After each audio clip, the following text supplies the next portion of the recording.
Are the Christmas markets something that's been on your bucket list for a long time, but you're not sure about traveling to Europe? Well, this video is for you. It's all about the Christmas markets that are a little bit closer to home. Stay tuned.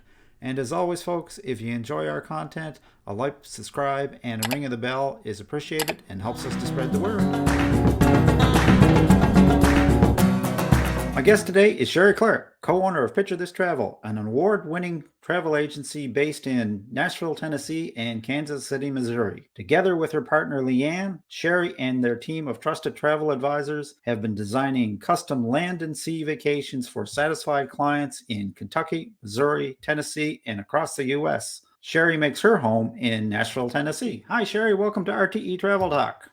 Hey, Ken, it's so great to see you. It's good to see you. Yeah. So, Sheri, one of the emerging trends that we're seeing now that the travel is starting to open up again is people are starting to think about traveling perhaps a little bit closer to home. Mhm. Now, I know since the borders are open, you've just recently returned from a tour of the Christmas markets in Quebec City and Montreal, Canada. So I was wondering if you could enlighten our visitors and followers on just what that tour was like. Would you recommend it? What were the highlights? And bring us up to speed. Sure, be happy to. Sounds good. As you mentioned, we just returned this week from Quebec and Montreal. Mhm. Learned first of all how to say Quebec City, not Quebec, as I would normally have said it. So learned that little bit of information. We traveled up to Quebec first, which is a lovely, charming, very European feel, smaller town. Right. And so we traveled there first. We spent 2 nights there at the Château Frontenac, which is absolutely stunning. It is one of those picturesque hotels that you see, and every time they show Quebec City, that's the hotel they show, and you're like, one day I'm going to stay there. And that's what I've always said. I've been in the business for 20 years. And so for me, it was one of those bucket list hotels that I was able to check off. Our group absolutely loved it. So it was really a charming village, if you will.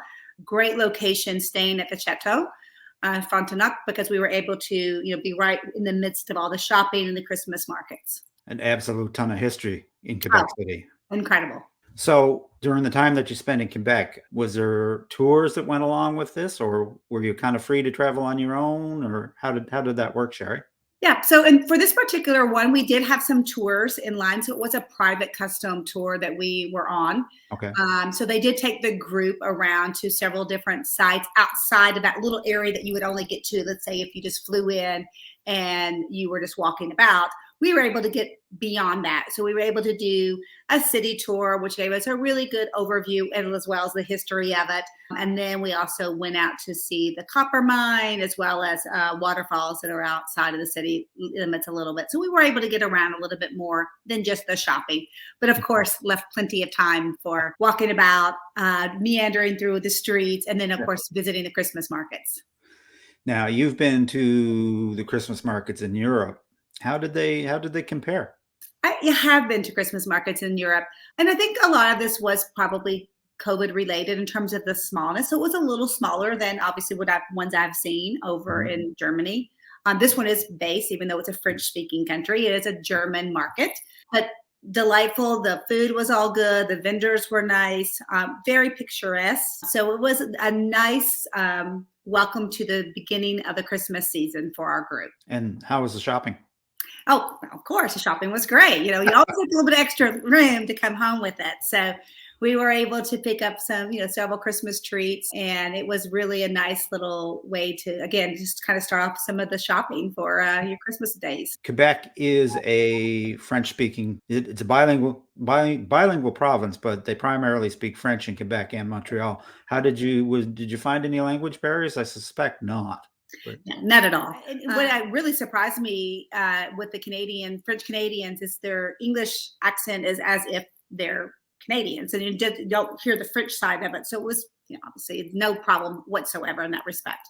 cool. How did you find the weather? Is it a good time of year to visit Quebec? It's cold. What are you talking about? It's Quebec. I grew up as a Canadian, and it's not cold up there. I mean, I'm a Southerner. So, I mean, and we happen to hit that cold spell, right? And so we're looking in in Nashville, it's like 75, which is like to me the perfect weather. Yeah. But there we were like, okay, it was 0 Celsius. They're like, oh, this isn't bad at all. And I'm like, no, this is cold. This is cold. And then we got down to like -2 Celsius. And so, But you know what you do? Like that just you know you're going to Canada and you're going in the winter time. Okay. Yeah. So we did get a little snow, which is lovely. And there's a couple of people from Charleston, South Carolina, so more southern than me, and they were really loving the snow. Yeah. But you just dress in the layers. You prepare for it, Right. and because, I got the little heat hand warmers for me and my group, and we used those, and we all had our snow boots on and our layers, and we were dressed and prepared for it. So therefore it wasn't bad. It's what you expect. Right on. Right on. Then you did Quebec first and then Montreal? Okay. Correct. So the way the flights were, we really couldn't fly in and out of Quebec without there being a double layover.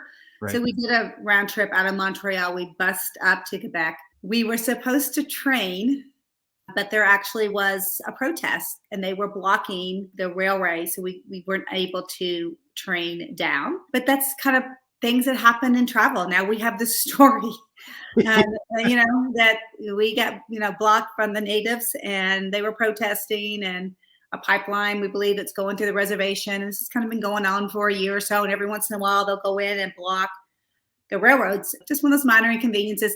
Nobody could help it. Nothing you could do about it. So you flew in and out of Montreal? We did. You went to Montreal and then immediately Transferred up. transferred up to Quebec. Yeah. Okay. And that's not the norm.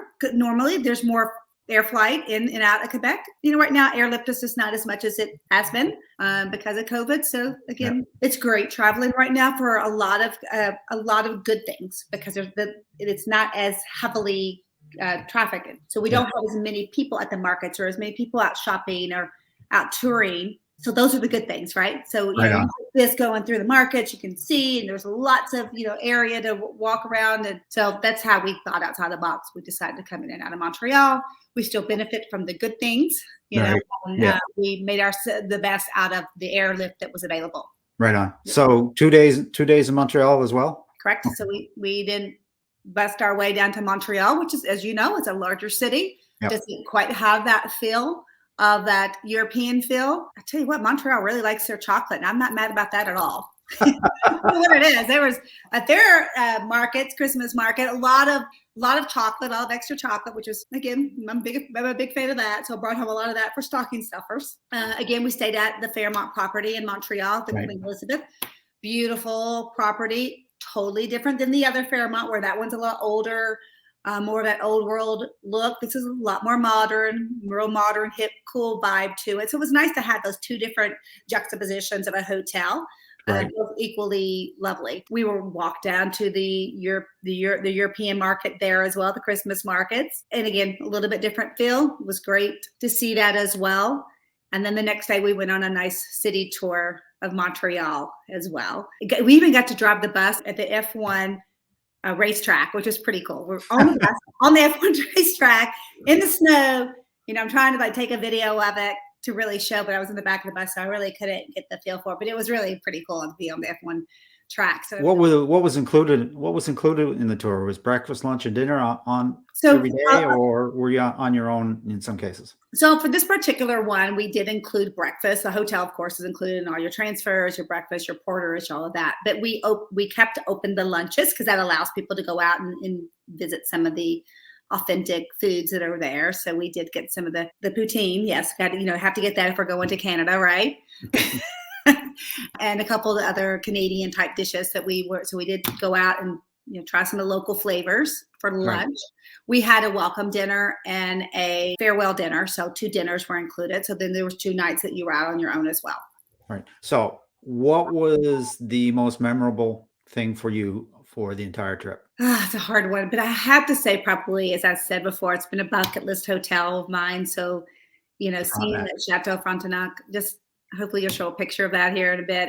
It's really just breathtakingly gorgeous. That with a little bit of, the snow dust over it, and seeing that is just really picturesque, and then on top of it, right out in front of us, there was a couple of instruments out playing in the park, so the bells and the music going on and all the lights around it. It was really breathtaking. Excellent. Who would you recommend this type of trip for? I mean, I think any age can obviously get up and enjoy this market. Now, would I put somebody probably even younger than me on this particular tour? Probably not, because I think somebody may wanted to be a little bit more active.